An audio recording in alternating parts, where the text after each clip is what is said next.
Neo Hero est fier de vous présenter ce podcast en collaboration avec l'EPCR, organisateur de l'Investec Champions Cup et de l'EPCR Challenge Cup, et avec le groupe Apicil, acteur majeur de la protection sociale et patrimoniale, premier partenaire français de l'EPCR. Le but de ce moment passé ensemble est de sensibiliser le monde du sport, les adolescents, le monde de l'entreprise et bien au-delà à l'importance de prendre soin de sa santé mentale. Notre volonté est de vous inspirer grâce à des parcours de vie authentiques, des anecdotes, des histoires vécues par des femmes, des hommes, des sportifs, des artistes, des chefs d'entreprise venus d'horizons différents et ayant la même volonté, vous sensibiliser à l'importance de prendre soin de vous, de vos proches, dans les moments compliqués que l'on peut tous et toutes traverser. Attention, nous ne sommes pas là pour vous vendre que la face lumineuse de parcours extraordinaires. On veut que ça gamberge, que ça réfléchisse. On veut du vrai, de l'authentique, du sombre parfois, mais sans misérabilisme, avec émotion, mais sans sensationnalisme. Bref, de l'authentique essentiellement. Alors, installez-vous bien confortablement. C'est parti.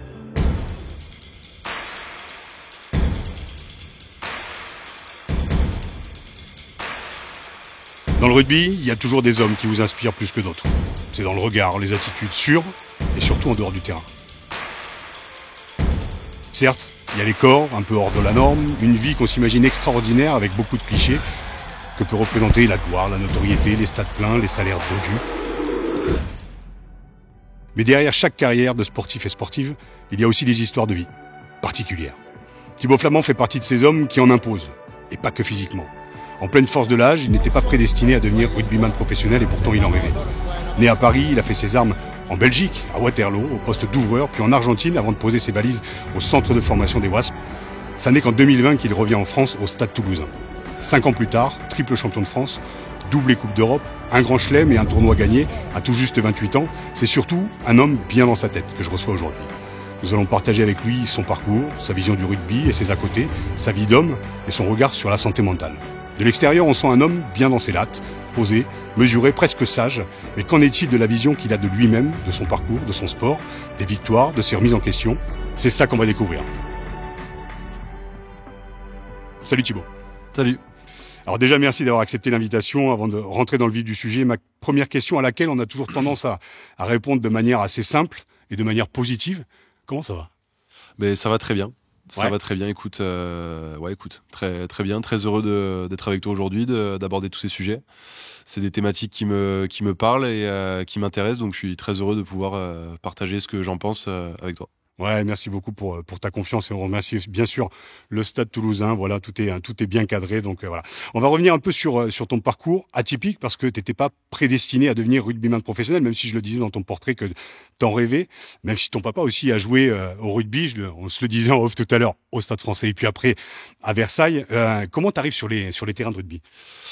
Donc, j'arrive au rugby à 10 ans. J'ai commencé par le judo, le foot, et ça avait pas trop accroché. Puis après, on a essayé le rugby, ça a bien pris. Donc voilà, je suis arrivé un peu comme ça à 10 ans. En Belgique en plus. Alors moi je viens de Picardie, tu vois, c'est pas du tout une terre de rugby, mais la Belgique, je vais pas dire encore moins, mais voilà, c'est vraiment en Belgique que tu fais tes armes. Ma première question aussi, ta place dans le bus, elle est où? Au début du bus, au milieu du bus ou au fond du bus? Je te vois sourire. Ouais. Aujourd'hui, je suis milieu fond du bus. Parfois au fond du bus, mais milieu fond du bus. Alors, quand ça perd, tu restes au milieu du bus, et quand ça gagne, tu vas au fond du bus? Mais ça dépend en fait. Au fond du bus, ça joue au poker en fait, donc ça dépend si je sens un peu les cartes ou pas en fait. Ah d'accord, ouais, c'est toute une question de ressenti. J'ai dit, tu passes par la Belgique, et quel déclic te fait partir en Argentine? C'est quoi? Les études, la curiosité de découvrir une autre culture? Alors en fait, c'est dans le cadre d'abord de mes études. Je faisais des études de commerce en Angleterre. J'avais une année de stage à faire et je me voyais pas la faire dans un bureau en Angleterre. J'avais envie de bouger. Ça faisait 2 ans que j'étais à l'université en Angleterre. J'avais besoin d'aller ailleurs, d'explorer autre chose. J'avais fait de l'espagnol à l'école et puis ma mère m'avait suggéré l'Argentine, pourquoi pas. Et puis c'est vrai que ça m'a plu, ça m'a intrigué. Donc j'ai voulu aller découvrir un peu par là et donc voilà, je suis arrivé à Buenos Aires avec un club de rugby, mais j'avais pas de stage, pas d'endroit où dormir, mais juste un entraîneur dans le team manager du club qui m'a accueilli à l'aéroport. Et donc cette année en Argentine a démarré comme ça un peu à l'aventure. Et elle est folle, et j'ai lu un article sur toi justement où c'est ton manager qui te dit à un moment où tu reprends l'avion pour aller vers l'Angleterre, où il te dit en fait les assados, se souvenir justement que tu as vécu aussi au quotidien, avec aussi un état d'esprit pour avoir joué avec Nanni Corletto, avec Augustine Pichotte, et on a reçu aussi Rodrigo dans ce podcast.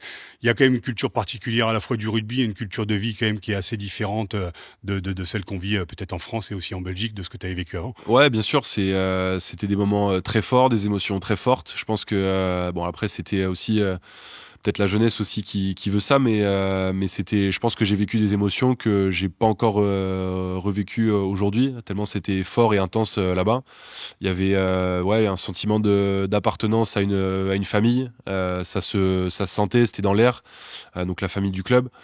Et puis ça a été ouais le discours d'un des coachs avant la finale du championnat national qu'on a malheureusement perdu. Mais voilà, c'était on avait une cérémonie 2 jours avant où l'entraîneur prenait la parole sur chaque personne, etc. Et puis moi, il m'avait dit voilà, tu penseras à nous comme à ta famille. Quand tu seras dans l'avion, tu sauras on a toujours été là pour toi, que toi aussi t'as joué le jeu, t'habitais à 1 heure, t'étais là à tous les entraînements, etc. Et puis ouais, avec plein d'histoires d'hommes aussi, des mecs qui faisaient leur premier match en équipe 1, qui était pour eux vraiment un rêve quoi. Donc c'était beau, il y avait des émotions, il y avait des larmes, il y avait de la joie. Donc c'était une année très très riche. Très riche et en fait, ce que tu me racontes là, moi, ça me fait penser à mon dernier match amateur que j'ai joué quand je suis champion de France Réchelle avec une équipe d'abrutis. Tu vois, je pense à Mathieu Blin, Pierrot Rabadan, Rodolphe, Salim, enfin tous ces mecs, j'aimerais tous te les citer. Et c'est ce dernier match amateur avant que l'enjeu dépasse le jeu. Après, tu pars en Angleterre, mais c'est ce qui te nourrit. Et tu dis, t'as pas encore retrouvé. Est-ce qu'on court pas après ça justement, tu vois, de ces sensations aussi, au-delà de tout ce qu'on peut vivre de gloire, de notoriété quand on est sportif de haut niveau, c'est ces moments simples en fait, avant que l'enjeu, une fois de plus, après tu arrives en Angleterre au Wasp et tu vas nous en parler, mais ces moments-là, ils sont quand même hyper intenses, hyper forts. À un âge, t'avais quel âge à ce moment-là? 20 ans. 20 ans. Ouais. À un âge où tu es vraiment sur cette transition à la fois professionnelle et tu l'es pas encore à ce moment-là, c'est assez extraordinaire comme... Ouais, c'était génial franchement de pouvoir toucher de vivre ça et de toucher ça du doigt, c'était fou. Moi voilà, comme tu disais, c'était différent de ce que j'avais vécu en Belgique, différent de ce que j'avais vécu en Angleterre, qui était plus axé sur le professionnalisme, voilà, on bosse, c'est carré. Là, c'était vraiment on est là pour kiffer et mais surtout pour être entre nous et on vit le truc ensemble et tout était vraiment avec le cœur en fait. Les discours d'avant-match c'était avec le cœur, sur le terrain c'était avec le cœur et je pense que enfin moi de ce que j'avais vécu avant, parfois on disait des choses mais on était ouais bon OK, mais là-bas c'était vraiment ça incarné. Ouais, c'était incarné quoi. Donc ouais, quand j'ai mes souvenirs de je me souviens du capitaine des moins de 20 qui faisait son premier match en équipe 1. Moi, c'était mon deuxième à ce moment-là. Et je me souviens, avant le match, avant d'entrer sur le terrain, donc il y a la ronde forcément avec 2-3 mecs qui parlent. Et en fait, les mecs parlaient sur lui en disant, voilà, pour toi, on va y aller, c'est ta première, t'as toujours été là, machin. Et donc le mec, voilà, c'est potentiellement un futur grand joueur de l'Argentine. Il a 19 ans, c'était le capitaine. Et puis il pleurait à chaudes larmes à côté de moi. Et je regarde à côté, je lui dis mais c'est incroyable ce que je suis en train de vivre, c'est fou quoi. Et parce qu'on est on était à Tucumán, donc au milieu de la Pampa, au nord-ouest de l'Argentine. Et c'était une aventure géniale quoi. Donc t'engranges de l'expérience et après, voilà, il y a la bascule vers l'Angleterre. L'Angleterre, Ouais. c'est quoi? C'est pour les études, pour le rugby. Comment tu arrives justement à jouer ce premier match, voilà, ce petit voyage que tu fais de la sortie d'Argentine, l'entrée en Angleterre avant de jouer son premier match professionnel avec les Wasps. C'est quoi cette transition? Alors le circuit, c'est donc bac à 18 ans en Belgique. Donc ensuite, je vais à l'université en Angleterre pour un programme de 4 ans, donc une licence, avec une année de stage. Donc c'est 2 ans de cours, une année de stage que je fais en Argentine, une 3e année d'études, mais une 4e année de programme que je termine à l'université. Et ensuite, l'année d'après, je pars au Wasp. C'est fait comme ça.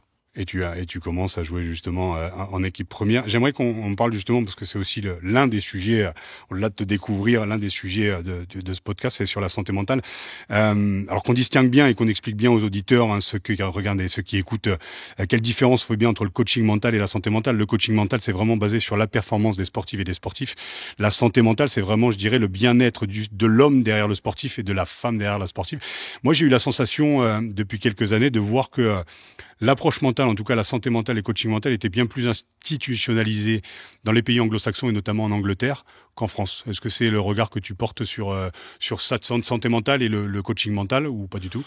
Moi, pour ma part, j'ai pas eu la même sensation. Ouais. Je sais qu'on parle beaucoup en tout cas en Angleterre, on parle beaucoup de santé mentale, mais pas seulement dans le sport. Pour moi, c'était un sujet de société. Voilà, à l'université, il y avait voilà, on savait quel numéro appeler s'il y avait un souci. On savait, la route était tracée. Mais après, pour le sport, en tout cas, je voyais pas au WAS, par exemple, il y avait pas de structure particulière ou de personnes vraiment à plein temps ou à mi-temps pour ça. Mais ouais, donc je dirais plus que c'était un sujet de société au sens large pour moi. D'accord, mais qui était peut-être plus avant-gardiste que ce qu'il ne l'est en France. Ouais, je pense. On y vient. Ouais, je pense que c'est plus avant-gardiste. Je pense que, je pense qu'ils sont plus dans peut-être plus dans la prévention là-dessus. Ouais. Ton passage des Wasps pour arriver au Stade Toulousain, c'est en 2020, si je me trompe pas. Comment il se passe ce passage? C'est parce que j'aurais dû te poser cette première question. Ton rêve de gosse, c'est de devenir rugbyman professionnel? Ouais, ça a toujours été ça. Tous mes choix de vie étaient articulés autour de ça. D'aller en Angleterre, c'était pour peut-être avoir une chance de faire un programme rugby et études et de pas sacrifier l'un ou l'autre. Et donc l'Angleterre, c'était le bon équilibre pour ça. Et puis voilà, l'université là en l'occurrence, qui était à l'époque la meilleure université de rugby en Angleterre, avec 5 équipes, une première équipe qui joue en national, donc en 3e division. Et donc voilà, tout était articulé autour de ça. L'Argentine, comment j'ai vécu l'année, c'était aussi autour de ça. J'ai pas fait le tour, le road trip, les voyages. J'ai fait un petit peu, mais j'ai fait donc j'étais en stage de 9h à 17h. Je me levais avant le boulot pour aller à la muscu, pour faire mes repas, mes collations pour la journée. Je faisais ma journée de boulot. Ensuite, je revenais. Je me souviens, je faisais des siestes de 8 minutes parfois parce que tout était tellement timé. Je partais ensuite à l'entraînement qui était à 1h. Là-bas, on avait séance d'explo, un peu muscu. Ensuite, entraînement. Je faisais du cardio. Bref, tout était autour de ça. Donc voilà. Et ensuite, pour revenir à ta question, donc comment c'est fait pour venir ici? Ça a été très long. Très long. Ça a été assez long, un peu compliqué. En fait. Donc c'était avant de jouer basse. Il y avait Pierre Broncan du coup qui était ancien entraîneur ici, qui était entraîneur de la défense il me semble à basse, qui préparait le match, qui avait vu que j'étais français, que je jouais au Wasp, etc. Et du coup on a discuté un peu à l'échauffement. Moi je le connaissais pas, je savais pas qui c'était. Et il me dit ouais t'es français. Je dis ah bah ouais toi machin. Bon on discute un petit peu, le match se passe. Et puis du coup après je reste un peu en contact avec lui. Je me souviens je lui ai envoyé des messages. Je lui avais envoyé un message sur LinkedIn en disant bah voilà c'était sympa de te croiser. Voilà mon numéro si jamais pour qu'on reste un peu en contact. Et je te coupe. T'as un agent à ce moment-là? Non. Non. En fait, j'ai un agent, mais pardon. Oui, j'avais un agent, mais en fait, qui avait fait la transition parce que pour arriver au WAS, c'était un peu compliqué. Là, j'avais pas d'agent, par contre, et en fait, les WAS m'avaient mis vachement la pression pour que je signe rapidement, etc. Moi, j'étais en pleine période d'examen et je leur avais dit ouais, écoutez, là, je peux pas signer comme ça en 2-2 sur un coin de table, c'est un gros truc pour moi. Moi, à l'époque, je voulais rentrer en France. Donc je voulais un agent, je voulais trucs, etc. Donc j'ai dit non au Wasp. Du coup ils m'ont dit soit tu signes, soit pas de contrat. J'ai dit moi je signe pas comme ça, donc pas de contrat. Et donc c'était contrat espoir. Ouais. Et bref, du coup j'ai trouvé un agent. Ouais. Finalement les Wasp m'ont dit ok on fait. Et bref ça s'est fait comme ça. Donc du coup j'avais un agent à ce moment-là, mais on n'était pas dans l'idée parce que j'avais signé 2 ans au Wasp. Et l'idée c'était de rester au Wasp parce que j'avais essayé de revenir en France, ça s'était pas fait avant d'aller au Wasp. Et bref, donc du coup, je suis en contact avec Pierre Broncan qui joue aussi jeu, qui me parle un peu de temps en temps, etc. Et puis ensuite, je reçois un message d'Hugo qui me dit voilà, j'aimerais que si t'as 5 minutes, j'aimerais qu'on puisse échanger de la suite de ta carrière. Là, je fais une pause. Là, c'est quoi là? Il se passe quoi là? Là, c'est fou là. Ouais. Là, c'est génial. En plus, on en rigolait. Donc on était 4 colocs dans la maison, donc 4 joueurs espoirs des Wasps. Et pour déconner, on disait ouais, tu préférais quoi entre gagner 1 million d'euros ou pouvoir jouer dans le club de tes rêves. J'ai dit bah ouais, moi c'est jouer au Stade Toulousain quoi. Mon rêve c'est ça quoi. Et puis une semaine après, je recevais le message d'Hugo. Donc je sais pas si c'était prémonitoire, je sais pas si ça se dit comme ça. Si, carrément. Mais voilà, du coup quand je reçois le message, je suis comme un fou. Donc du coup je le rappelle et puis on discute et puis on essaie de mettre un peu les choses en place.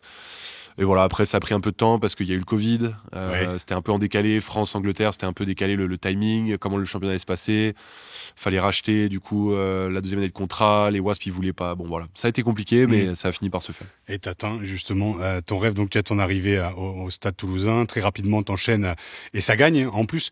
Avant de te poser la question, pour toi, comment tu m'as dit que tu avais une petite sœur et tes parents, comment ils vivent justement parce qu'ils t'ont vu évoluer justement en tant que rêveur d'être rugbyman professionnel, comment ils te voient évoluer et arriver au Stade Toulousain, c'est bon, je pense qu'il y a oui, il y a de la fierté, c'est assez fort Ouais, ils parce qu'on parle sont beaucoup on parle beaucoup à la fois de l'homme, tu vois, et du sportif, mais il y a aussi tout cet entourage aussi autour qui permet aussi aux sportifs d'atteindre ses rêves. Comment ils le vivent? Ouais, c'est ça. Je pense d'une part ils étaient très heureux pour moi parce qu'ils voient leur garçon qui est en train d'accomplir un rêve, qui donne les moyens et qui c'est en train de passer.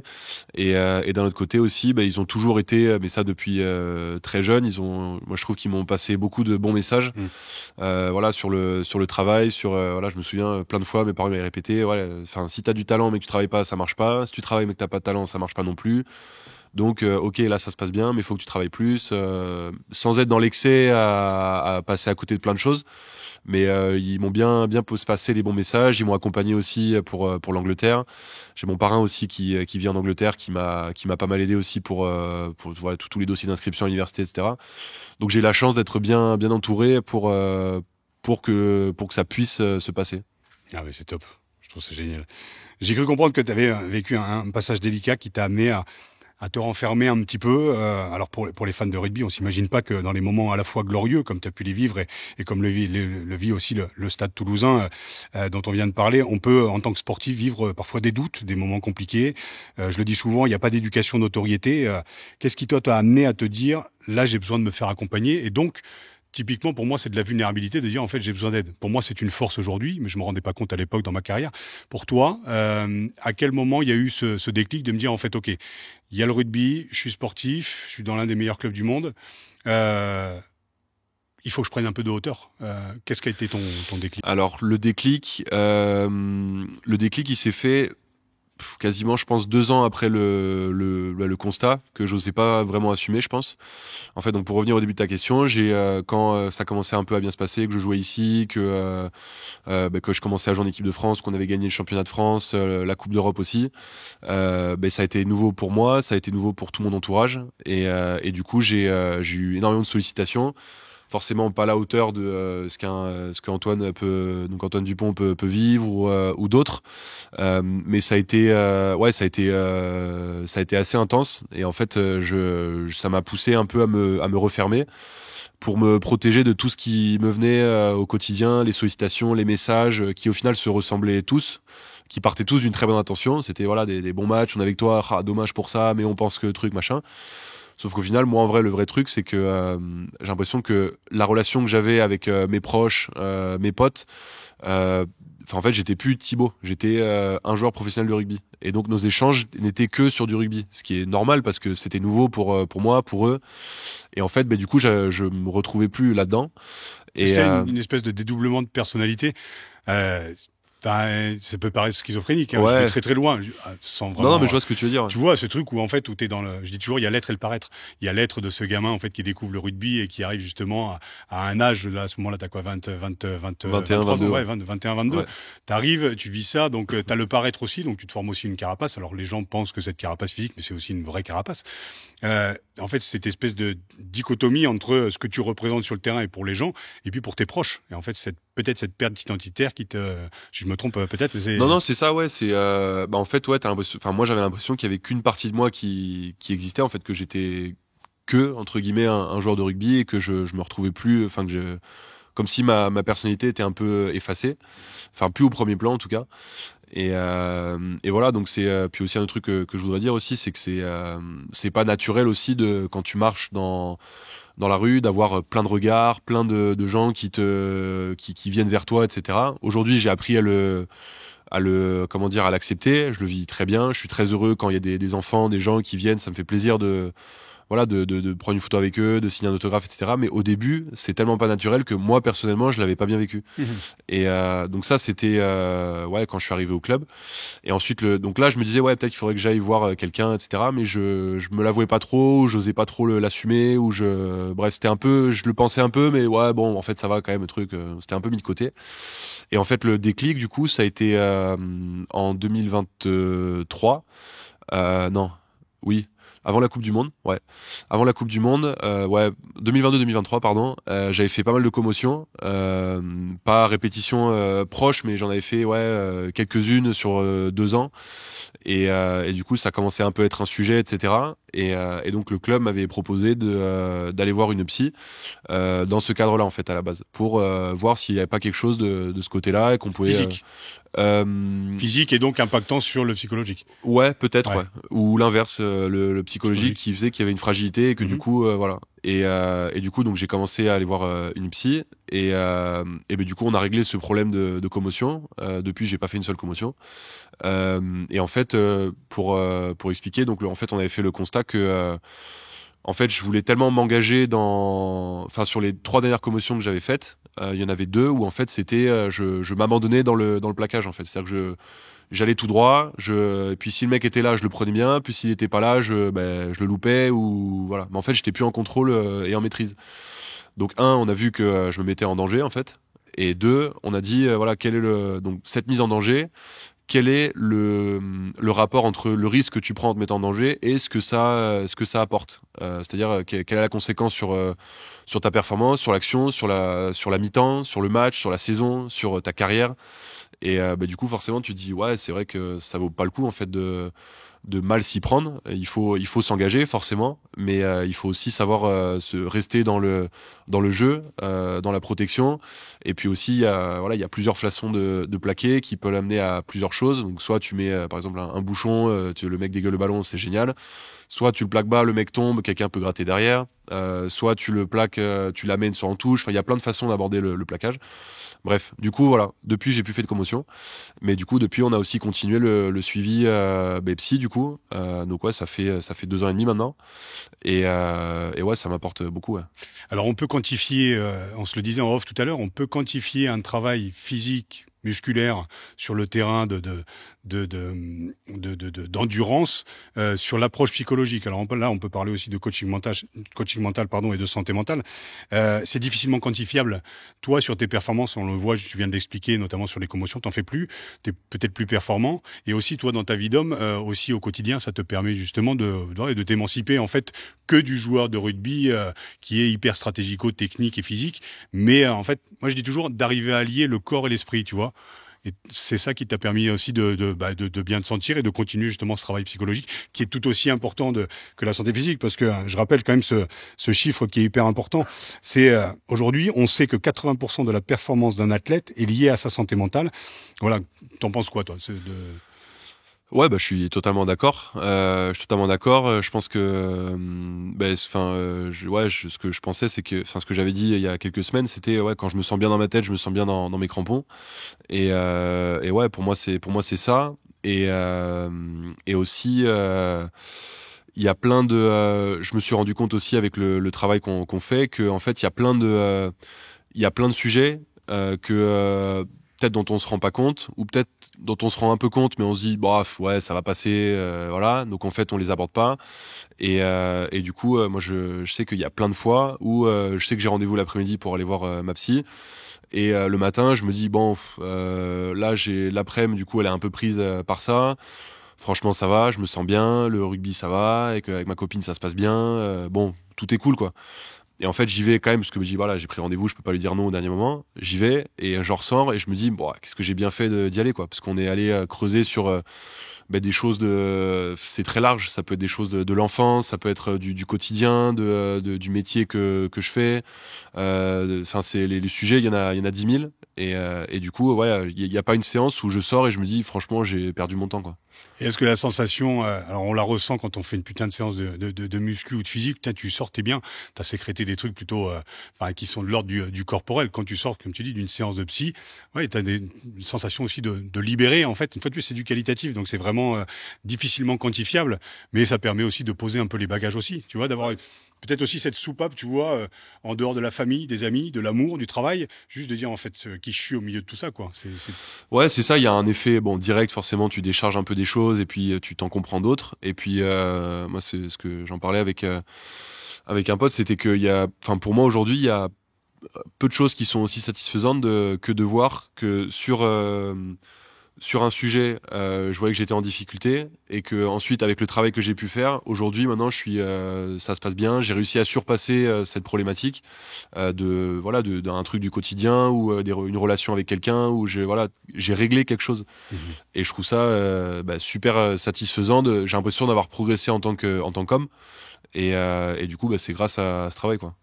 Quel regard tu portes sur l'homme que tu es il y a 28 ans? D'ailleurs, bon anniversaire, parce que on tourne ce portage, et c'est du 28, 29 29, ouais, 29, c'est ça. 29, bon anniversaire. Merci. Quel regard tu portes sur toi à 28 ans? Et j'aurai une deuxième question après par rapport à l'âge, mais quel regard tu portes sur l'homme que tu es à 28 ans? Je pense que j'ai fait du chemin par rapport à où j'étais par exemple à 18 ans ou quand j'ai commencé à jouer au rugby de façon professionnelle.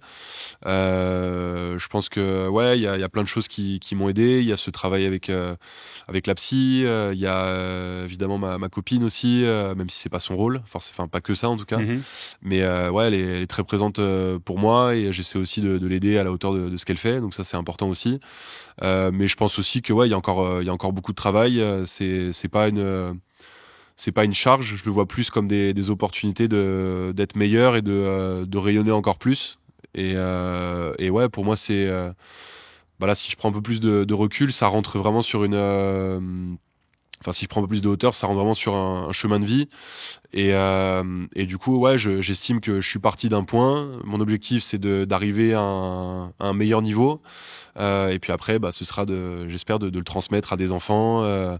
Il y a tout ça en jeu. C'est pas un truc que j'ai en tête tous les jours, mais je sais que moi, l'idée en tout cas, c'est toujours d'essayer d'être meilleur, d'avancer. Et c'est un peu comme pour le rugby, quoi.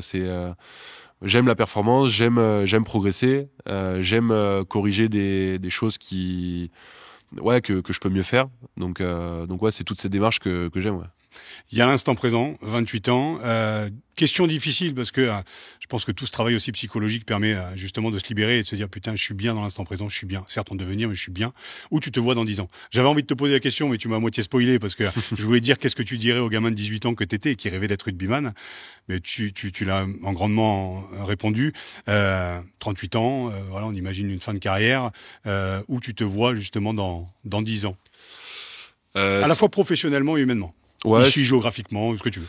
C'est une bonne question. J'y ai jamais vraiment réfléchi comme ça. Je sais que en ce moment j'ai des projets, des idées, mais de poser une date où j'en serai exactement, je sais pas exactement. J'espère. Là, je me marie cet été, donc voilà. J'espère que ça va continuer comme c'est le cas aujourd'hui. J'espère qu'on aura des enfants, qui seront bien, et puis j'espère que j'aurai trouvé un équilibre hors du rugby, parce qu'à 38 ans, je pense que j'y serai plus.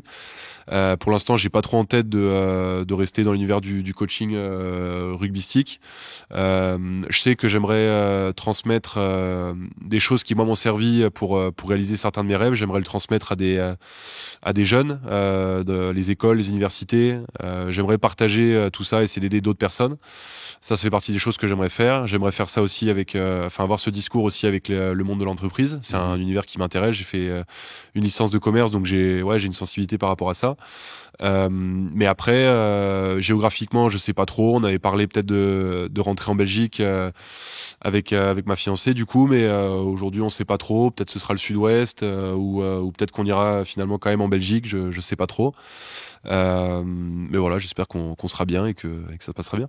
Ouais, ça va bien se passer. En tout cas, moi, de mon expérience personnelle, le fait justement d'être aussi encore accompagné aujourd'hui par une psychologue, ça permet aussi de se libérer pour le futur et pour les enfants qui arrivent à venir, et que je te souhaite, parce que c'est encore une autre aventure et c'est extraordinaire. Mais le fait de pouvoir poser ses bagages, je reviens sur la santé mentale et la psychologie, c'est vraiment de pouvoir se libérer aussi pour les générations d'après, parce qu'on a toujours tendance aussi à trimballer parfois des bagages. On rentrera pas dans l'intime parce que j'ai dit qu'on garderait justement cette pudeur, et t'es très posé par rapport à ça. Et tu disais moi je sens, et je me souviens d'un film qui est pas pas terrible, qui s'appelle Lucie, mais à l'intérieur, c'est cette actrice qui demande à Morgan Freeman, qui dit c'est quoi le but de la vie, et le but de la vie, et le mec lui répond c'est la transmission. Et je trouve que tu le fais vachement bien. Et en fait, c'est ça aussi dans le rugby. On parle beaucoup de transmission, surtout au Stade Toulousain. Parce que je trouve que la culture du Stade Toulousain, elle est hyper forte. On sait que aujourd'hui, tu as des joueurs qui ont été joueurs au Stade Toulousain, qui encadrent les jeunes depuis tout petit jusque autour de vous, justement, dans l'équipe première. Ce mot transmission, je trouve que déjà, merci de l'invitation, parce que t'as pas hésité à venir, parce que tu transmets là aujourd'hui un truc hyper fort. Qu'est-ce que tu auras envie de dire, justement, en termes de transmission à la fois la nouvelle génération et les gens qui nous écoutent, des chefs d'entreprise, enfin les hommes et les femmes qui peuvent nous écouter, sur cette notion de transmission, de ton expérience, un conseil, quelque chose qui te viendrait de pouvoir transmettre de tout ce que tu as appris jusqu'à aujourd'hui. Bon, c'est super. C'est large, hein. Là, ouais. je viens de te poser une question. En plus, j'ai fait un énorme tunnel. Bon, c'est aussi un peu ma spécialité parfois, mais elle est très large. Non, si je reprends un peu est-ce que tu as un conseil à donner aux gens qui nous écoutent? Non, mais je pense que simplement d'oser pousser la porte de l'accompagnement de vie, quoi. C'est au final pour moi c'est ça la psy, tout ça pour moi c'est un accompagnement de vie, c'est comment profiter de son quotidien, de sa vie, d'être en possession de sa vie aussi, de la maîtriser, de la gérer, de la faire évoluer, de la faire croître, et puis ensuite de la faire rayonner avec sa famille, ses proches, ses enfants. Donc moi le conseil que j'aurais, c'est de pas hésiter à pousser cette porte et de franchir le cap et d'y aller, parce que ça en vaut le coup, quoi. Pourquoi je t'ai aussi invité dans ce podcast? Parce que avec la Ligue nationale de rugby et Néo Héros, on fait la tournée des clubs professionnels, à la fois les joueurs professionnels et les centres de formation, et je t'ai vu hyper attentif. Et en fait, la première question qu'on vous pose, c'est qu'est-ce que vous pensez de la santé mentale? Quelle vision vous faites de l'interprétation que vous faites de la santé mentale? Et il y a 3 réponses à donner, donc pas à donner mais à choisir. C'est une fragilité, c'est une maladie ou c'est une compétence. Et c'est vrai qu'au début de l'intervention, il y en a beaucoup qui disent c'est une maladie ou une fragilité, et à la fin de l'intervention, on a quand même 95% de retours positifs, d'arriver à changer les mentalités. Ce que tu arrives à faire aussi avec ton témoignage aujourd'hui, parce que c'est vraiment de dire en fait, n'attendez pas d'aller mal pour aller bien. En fait, c'est une compétence en plus pour être des bons mecs, des chouettes nanas, parce que ça concerne aussi bien sûr les femmes, les adolescents, les enfants. Donc voilà, je pense que le message est transmis en tout cas. Je vais te poser deux, trois dernières questions un peu plus, je veux pas dire légères, mais quel est ton meilleur souvenir de rugbyman? On sait qu'aujourd'hui, il y a eu beaucoup de titres avec le Stade Toulousain. Ce que tu as raconté sur l'Argentine et sur avant que l'enjeu dépasse le jeu, et ça n'est que ma définition, mais cette notion de plaisir, cette notion d'appartenance, est-ce que c'est en Angleterre? Est-ce que tu as un souvenir en particulier qui te revient en te posant cette question? C'est dur d'en choisir qu'un seul, parce qu'il y en a beaucoup. Je pense que le premier qui me vient vraiment en tête, je pense que c'est chronologique un peu aussi, mais c'est donc c'était à l'université en Angleterre, quand j'ai été sélectionné pour rentrer dans le club de l'université. C'était déjà une grosse première étape. Et en fait, je me souviens que je prenais ma douche, et donc je venais d'avoir la réponse que c'était bon, j'étais pris, etc. Et en fait, je me disais bon, super, c'est une première marche, mais c'est le début de l'escalier, quoi. Il y a encore beaucoup de marches à franchir, mais j'étais tellement heureux c'était le début de mon projet, en fait, de mon rêve de rugbyman pro, qui démarrait vraiment à ce moment-là, quoi. C'était ok. Là maintenant, t'as une petite brèche qui s'ouvre. Peut-être, tu peux pousser la porte et t'auras accès à la salle de muscu, aux trucs, aux entraînements, machin. Bon, donc c'était le début. Donc ça, c'est déjà, pour moi, c'était un peu le moment fondateur de cette transition vers le professionnalisme. Donc ça, c'est le premier qui me vient en tête. Le deuxième, je pense chronologiquement, c'est forcément l'année en Argentine, qui était, comme on disait, très riche. Vraiment inoubliable. J'ai hâte de pouvoir y retourner pour revoir les gens avec qui j'étais, retourner aux endroits où j'étais. Je sais que le club, il est toujours pareil, il fonctionne pareil, c'est les mêmes mecs, c'est le même fonctionnement, les mêmes discours, les mêmes le rugby argentin est très très spécial pour ça. C'est pas pour rien qu'ils ont autant de caractère et autant d'âme sur le terrain au niveau de l'équipe nationale. C'est qu'une vitrine, mais ça vient vraiment de tous ces clubs qui vivent ça au quotidien, quoi. Donc cette année-là, et puis ensuite j'aurais aussi forcément ce souvenir des Wasps où où c'était voilà, pour le coup c'était vraiment le premier step professionnel, où j'étais vraiment dans le monde professionnel, donc ça c'était un gros moment pour moi. Puis j'adorais voilà, mon métier du coup c'était de m'entraîner, de progresser, de grappiller un peu de temps de jeu, des feuilles de match. Donc c'était génial quoi. Donc j'ai adoré ça, j'ai adoré toute la structure, tout ça. Donc c'est forcément dommage que le club ait disparu, mais je suis très heureux que Jack Willy soit avec moi ici. Du coup ça rappelle les bons souvenirs. Et puis ensuite, il y a toute l'aventure ici de victoire, mais aussi tous les mecs avec qui je joue, qui sont devenus des potes et avec qui ça se passe super bien. C'est toujours un kiff de venir ici tous les jours, de s'entraîner. Voilà, on se connaît tous très bien. Et puis on a vécu des saisons folles. Donc j'espère qu'il y en aura encore plein d'autres à venir encore. Je fais juste une petite parenthèse avant de te poser ma dernière question. Vous avez perdu la demi-finale de Coupe d'Europe contre Bordeaux. C'est certes une déception, mais j'ai senti dans ton interview quelque chose, tu vois, une espèce de prise de hauteur, mais qui m'a d'ailleurs rappelé à la santé mentale. Et tu vois, cette prise de hauteur sur l'événement est quelque chose à la fois d'hyper positif et de la capacité en fait à te projeter sur le prochain match avec une envie d'en découdre, mais un discours hyper positif et assez marquant. Et c'est très compliqué d'interviewer les mecs à la 80e quand t'es dans le rouge. T'as vite fait de dire on a eu de bonnes mêlées, on a pris la Sainte-Dame deuxième mi-temps, machin de truc. Mais j'ai trouvé ton interview, je voulais te le dire parce que ton interview elle est hyper posée, elle est calme et elle est sensée. Et je voulais juste partager ça parce que c'est à l'image du bonhomme que j'avais découvert dans les médias et à la fois sur le terrain. Là on te découvre un peu plus encore. Mais je trouvais que ton interview elle était top. Voilà. Ouais, c'est gentil, enfin pour moi c'était logique de répondre comme ça, pour revenir un peu, il y avait forcément cette frustration d'avoir l'impression d'avoir existé sur le match, d'avoir des outils en interne. On a des joueurs qui sont top, on avait un plan de jeu qui était bien, on avait fait une bonne semaine, on s'était entraîné dur, et sur le match il y a des moments où on peut faire basculer le match, mais c'est pas passé.